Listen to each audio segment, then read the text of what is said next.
और वो आपके लिए बिल्कुल यादगार रही थे जो कि मॅचला बिग हिट. याही वेळेला दर्जेदार फटका खेळताना पाहायला मिळत आहेत आणि हाय बॉल जातोय सीम पप्पू तोडकर. आणखीन एक चांगला फटका इकडे ट्रॉफी मधील पहिल्याच बॉलवर हल्ला चढवलाय आणि पहिल्याच बॉलवर येतोय क्रिकॉन अंदवाडी. Big hit. पप्पू तोडकरच्या बॅट मध्ये रडार मध्ये हा बॉल आला आणि यालाही फेकून दिलं सीमारेष.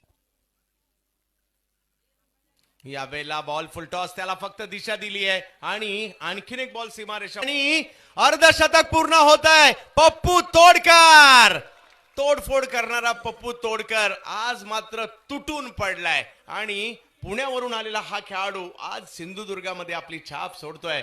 22 चेंडूमध्ये 52 धावा, त्यामध्ये जर पाहिलं तर 4 षटकार आणि 5 चौकार. विजयाच्या